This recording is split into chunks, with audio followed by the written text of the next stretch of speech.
บายดีพ่อแม่พี่น้องมาเด้อมาเด้อกินตำบักหุ่งกุ้งสดมานี่มีกุ้งเอากุ้งให้เบิ่งกุ้งสดอันนี้กระปูดองเองกับมือเลยมาเพื่อบ่เป็นการเสียเวลามาเฮาลุยกันเลยเนาะมาเลยเริ่มจากกุ้งก่อน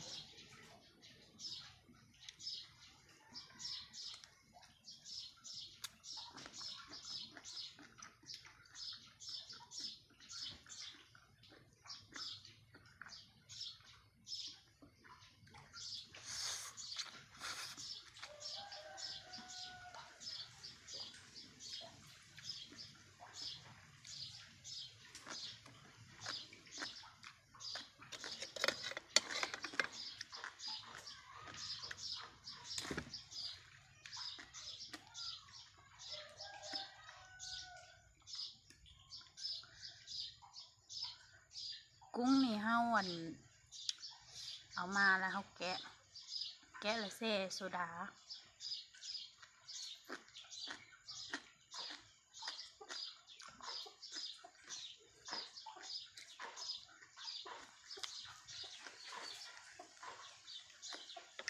ใส่โซดาแล้วเฮาก็มาแช่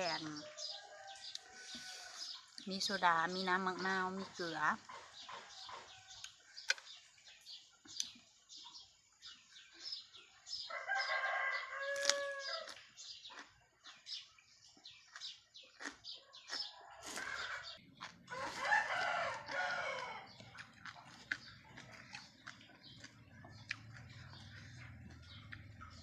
ผักบัวละพา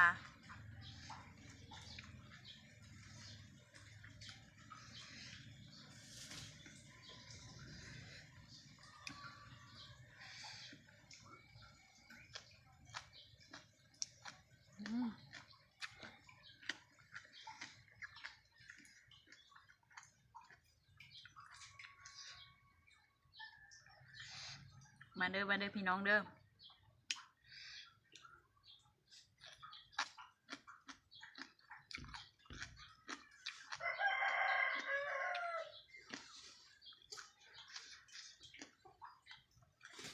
กุ้ง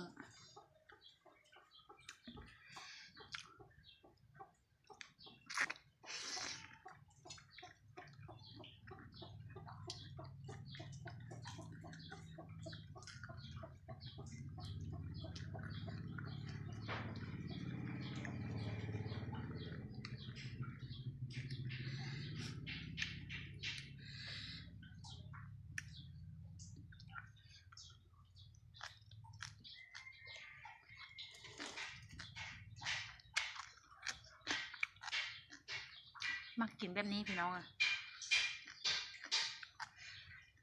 ตำบักหุ่งเผ็ด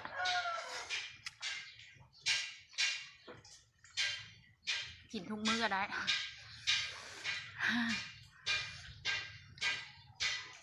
กุ้งสด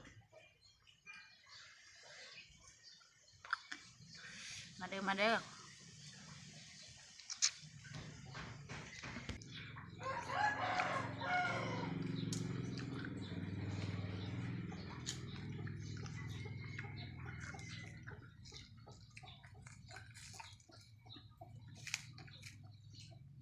เก็บเอา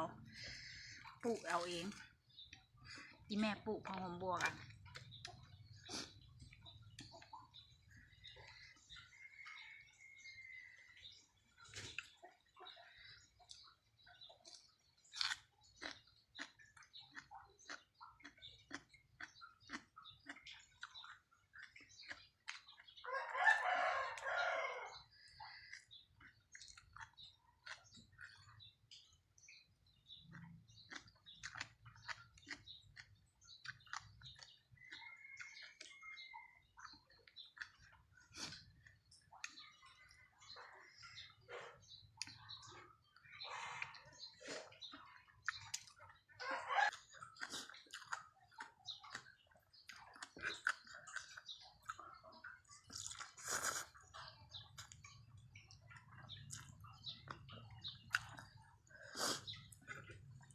มาเด้อ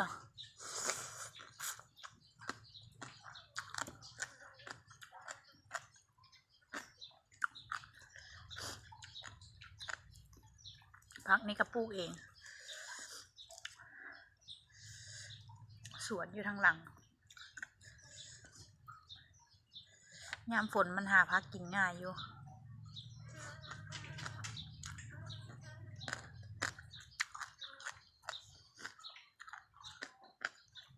ใกล้สิเข้าหน้าฝนแล้วเดียวบ่ได้บ่ค่อยสิได้ใช้น้ำฮดปานใดแต่ว่าถึกฝนหลายมันก็เปื่อยพัก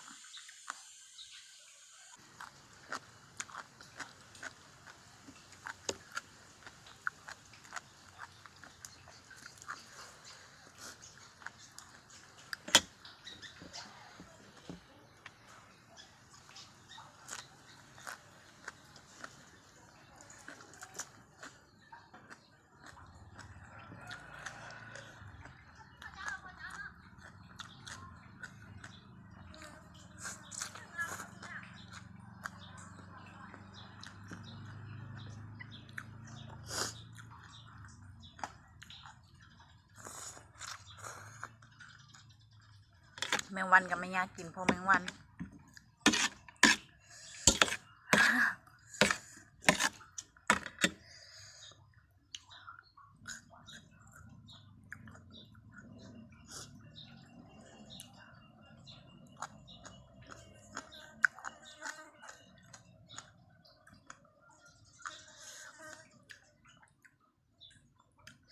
สะอ่อนกุ้ง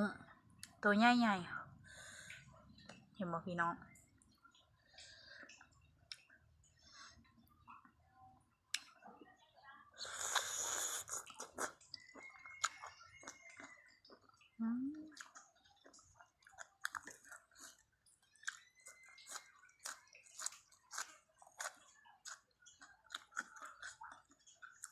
ครับ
มันเผ็ดพี่น้อง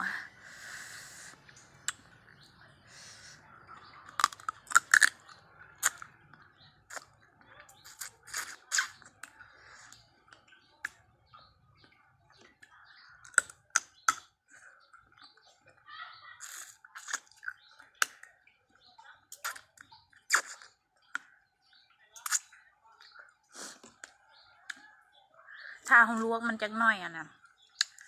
เนื้อมันตามกล้ามตามอย่างกระปูนี่นะมันสิออกรุดออกง่าย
น่อไม้อ่อนๆพี่น้องต้มจืดอ่ะ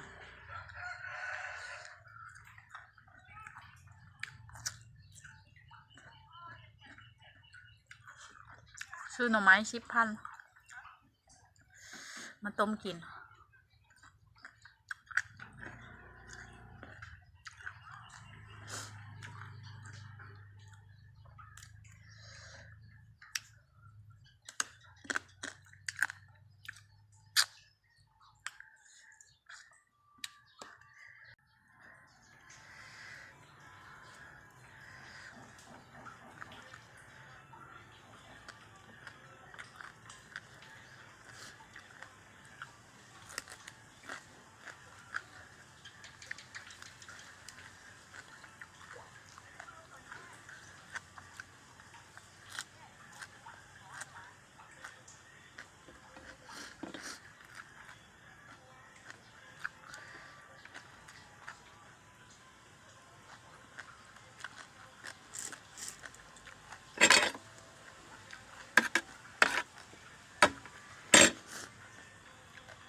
เอากามกระปูให้เบิ่งเด้อพี่น้องเด้อ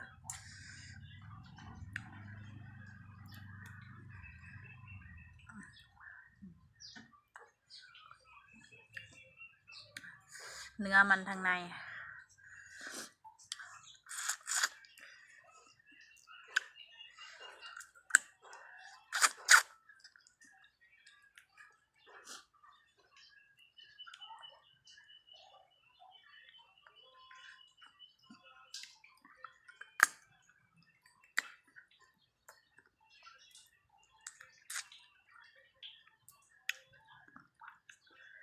แมงวันเนี่ย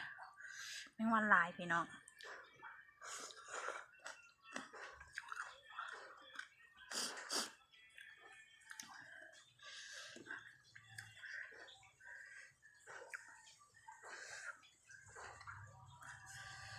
เห็นบ่พี่น้อง